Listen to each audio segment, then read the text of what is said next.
வந்து உங்களை வந்து பொது விவாத மேடைக்கு வர தயாரான்னு கேட்டிருக்காருண்ணா. இப்பதான் அந்த லெவலுக்கு வந்திருக்காரானே. இன்னைக்கு சீமான் அண்ணன் நீங்க யாரும் கண்டுக்கிறது இல்லை. அவர் திரும்ப அட்டென்ஷனுக்கு வரணும், யாரையாச்சும் பிடிச்சி வம்பளுக்கணும். அன்பு தம்பிம்பாரு, அடுத்த நாள் திட்டுவார், அடுத்த நாள் சொல்லுவார். எனக்கு சீமான் அண்ணனுக்கு என்ன சம்பந்தம்? எங்கள் போட்டி என்ன நாம் தமிழர் கட்சியோட எங்கள் போட்டி இருக்கா? எங்கள் போட்டி நாம் தமிழர் கட்சியோடவே இல்லை. அப்புறம் எதுக்கு பொது விவாத மேடைக்கு போய் பேசணும்? என் மேடையில் நான் பேசுகிறேன், அவர் மேடையில் அவர் பேசுகிறாங்க. மக்கள் ரெண்டு பேர்த்தையும் பார்க்குறாங்க.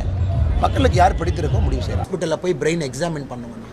அந்த மாதிரி யாராச்சும் சொல்கிறாங்கன்னா, அது கமலஹாசனாக இருக்கட்டும், யார் சொன்னாலும் கூட மென்டல் ஹாஸ்பிட்டலுக்கு கூட்டிகிட்டு போய் பிரெயின் எக்ஸாமினேஷன் பண்ண சொல்லணும். உண்மையாலுமே நல்லா இருக்காங்களா? ரெண்டு பிரெயினுமே, லெஃப்ட் பிரெயின் ரைட் பிரெயின் ரெண்டுமே ஃபங்க்ஷன் ஆகுதா? சுயநலவோடு தான் இருக்காங்களா? சரியாக சாப்பிட்றாங்களா அப்படின்னு பார்த்து மருத்துவ ஆலோசனை கமலஹாசன் ஐயா கொடுக்கணும். நல்ல ஒரு சைக்காட்டிஸ்ட்டை கூட்டிகிட்டு போய் நல்ல மருத்துவ ஆலோசனை கமலஹாசன் அவங்களுக்கு கொடுக்கணும்.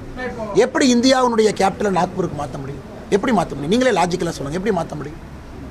இந்தியாவுடைய winter capital, summer capital Chennai கொண்டு வாங்க, நான் அதை ஏற்றுக்கிறேன். சென்னைக்கு வந்து ஒரு கேபிட்டலை கொண்டு வாங்க, சவுத்து கொண்டு வாங்க. ஆனால் கமலஹாசன் அவர்கள் எங்கேயோ இருந்துட்டு இன்றைக்கி வந்து நாக்பூரில் ஆர்எஸ்எஸ் ஆஃபீஸ் இருக்குது, அதனால் நாக்பூருக்கு வந்து இந்தியாவுடைய கேபிட்டல் போயிடும். ஆனால் கமலஹாசன் அவர்கள் should get is head examined. உண்மையாலுமே சுயநலவோடு தான் பேசுகிறாங்களா? ஆரோக்கியமான கருத்துக்களை தான் பேசுகிறாங்களா? இல்லை திமுகவுக்கு தன்னுடைய கட்சியை ஒரு ராஜ்யசபா சீட்டுக்காக வித்துறதுக்காக இப்படி கூவ வேண்டும் என்று கமலஹாசன் அவர்கள் நினைக்கின்றார்கள் என்பதை கமலஹாசன் அவர்கள் தான் முடிவு செய்யும். இல்லைண்ணே 2 ரூபா குறைக்கலண்ணே. பெட்ரோல் டீசல் வந்து 10 ரூபா 7 ரூபா தீபாவளி குறைச்ச போன வருஷம். அது நீங்க பாக்கலையா? சரி, நீ தேர்தல் வாக்குறுதியில திராவிட முன்னேற்ற கழகம் 5 ரூபா 4 ரூபா குறைப்புன்னு சொன்னாங்கல்ல, அதை பத்தி நீங்க கேள்வி கேட்டீங்களா? அது வரைக்கும் இல்ல. இது வரைக்கும் இல்ல. சிலிண்டருக்கு 100 ரூபா குறைக்கிறேன்னு திமுக சொன்னாங்க, கேட்டீங்களா? அது வரைக்கும் நீங்க கேட்ட கேள்வி நான் பார்க்கணும். இல்ல, நீங்க கேட்ட கேள்வி நான் பார்க்கணும். இந்த ஜேர்னலிஸ்ட் நேத்துல நம்ம சண்டை போட்டிருக்கோம். நீங்க திராவிட முன்னேற்ற கழகத்தினுடைய வேட்பாளர்கிட்டயோ ஒரு திமுக தலைவர்கிட்ட அண்ணா நியாயமா இருங்க, சாப்பிட்ற சாப்பாடுல உப்பு இருக்கணும் உங்களுக்கு எனக்கு நியாயமா கேளுங்க. திமுக தன்னுடைய தேர்தல் வாக்குறுதி 2021 சொல்லியிருக்காங்க, நாங்க சிலிண்டருக்கு 100 ரூபா குறைப்போம். முதல்வர் ஸ்டாலின் நீங்க கேட்டீங்களா? ஏன்னா வெக்கமா இல்லையா? 100 ரூபா குறைக்காம உங்களுக்கு சொல்ல ஸ்டாலின் சொல்றேன், 100 ரூபா குறைக்காம வந்தீங்க கேட்கலையா? நீங்க கேட்டீங்களா? கேட்டீங்களா? கேட்டீங்களா? ஒரு நிமிஷம், நீங்க கேட்டீங்களா? கேட்டீங்களா? நீங்க கேட்டீங்களா? ஒரு நிமிஷம். நாங்க 2 ரூபா 3 ரூபான்னு சொல்லாதீங்க. பெட்ரோல் டீசல் விலையை 2 வருஷத்துல எவ்வளவு குறைச்சிருக்கோம் நீங்க பாருங்க. 2 வருஷத்துல எவ்வளவு குறைச்சிருக்கோம் நீங்க பாருங்க. 2 வருஷத்துல எவ்வளவு குறைச்சிருக்கோம் பாருங்க. தம்பி தேர்தல் வாக்குறுதி தேர்தல் வாக்குறுதி 2021 திமுக சொல்லியிருக்காங்க. நாங்க எல்பிஜி சிலிண்டருக்கு 100 ரூபாய் குறைப்போம், பெட்ரோல் டீசல் 5 ரூபா 4 ரூபா குறைப்போம் சொல்லியிருக்காங்க. குறைச்சாங்களா? இல்லை, நாங்க சொல்லாம குறைச்சிருக்கோம். அது நண்பர் சொல்ற 2 ரூபா கிடையாது. நண்பர் திரும்ப கேட்டுக்கணும்ல. ஆனா எலெக்ஷனுக்கு 2 ரூபா குறைக்கல. போன தீபாவளிக்கு 10 ரூபா 7 ரூபா குறைச்சாங்க, அதன் பிறகு 3 ரூபா குறைச்சாங்க, அதன் பிறகு 2 ரூபா குறைச்சிருக்காங்க. அது கேட்டிருந்தாரு நல்ல ஜேர்னலிஸ்ட். இவங்க கேள்வி எப்படி கேட்கிறாரு? அண்ணா எலெக்ஷன் மேல 2 ரூபா குறைச்சு, எலெக்ஷன் மேல யாருங்க 2 ரூபா குறைச்சா?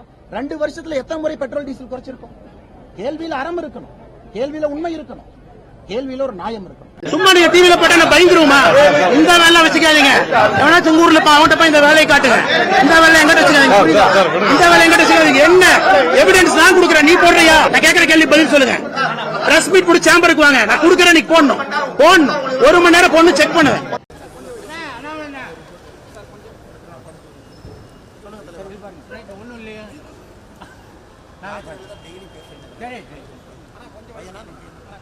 திங்கக்கிழமை பேசுவேன்.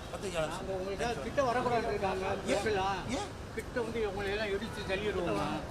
உங்களை கட்டி பிடிச்சிருப்போம்.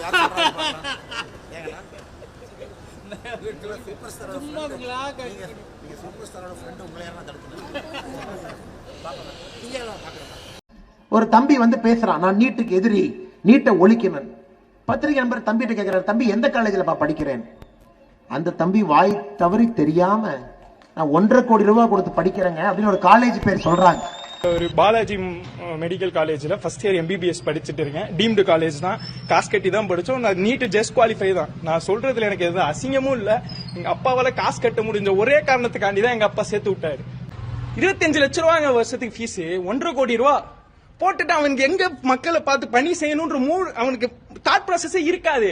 அதை இன்கம் டாக்ஸ் கார யாரோ கேட்கும் பொழுது அவனுக்கு தெரிஞ்சிருச்சு இது ஜெகத் ரட்சகன் அவர் கல்லூரி. அதுக்கப்புறம் 15 நாள் கழிச்சு ரைட் அடிச்சா 400 கோடி ரூபாய் கேபிடேஷன் ஃபீஸ் ஸ்லிப் கிடைக்கும்.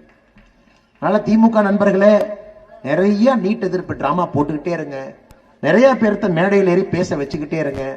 உங்களுடைய ஒரு கல்லூரியுமே இதுல மாட்டத்தான் போகுது. கொசு விக்கிறன், கொசு விற்பதற்கு சென்னையில ஒரு மேயர் ஏதோ கொசு வழங்குறாங்களாமா. அது ஒண்ணுதான் தமிழ்நாட்டில் நடக்கல. தயவு செஞ்சு அதையும் பண்ணி எங்களுக்கு டெங்கலா கால்ராலா வந்து ஹாஸ்பிட்டல்ல போய் படுத்துக்கிறோம். நான் பிரஸ் பேரை சொல்லி, இங்க இருக்கக்கூடிய 3 பிரஸ் பேரை சொல்லி உங்க சேனல் ஆர்டர் எப்படி மாத்திருக்காங்க நான் சொல்லட்டுமா? பெரிய பிரஸ் இங்க 3 இருக்கீங்க. உங்க சேனலுடைய சீக்வென்சியல் ஆர்டர், அதாவது அரசு கேபிள் விஷன் போட்ட உடனே நியூஸ் சேனல்ல நீங்க முதல்ல வரக்கூடாது, உங்களை கடைசியில வச்சாங்க, வார்னிங் கொடுத்தாங்க. எதுக்கு? எனக்கு பேச தெரியுமல்ல. அது உங்க பிரஸ்னுடைய மரியாதைக்காக அதை பேசாம இருக்கேன். ஏன்னா மக்கள் மனசு விட்டுருவாங்க. இன்னைக்கு நான் டேட்டாவோட எந்த பிரஸ் எப்ப போட்டீங்க, அந்த 3 பிரஸ்ஸை எதுக்காக அரசு கேபிள் விஷன்ல டிஐபிஆர் தூக்கி லாஸ்ட் போட்டாங்கன்னா மக்கள் பிரஸ் மதிக்க மாட்டாங்க. அது ஒரு காரணத்துக்காக நான் பேசாம இருக்கேன். 33 மாசமா இதுதானே பிரஸ் மேல இருக்கக்கூடிய அடக்குமுறை.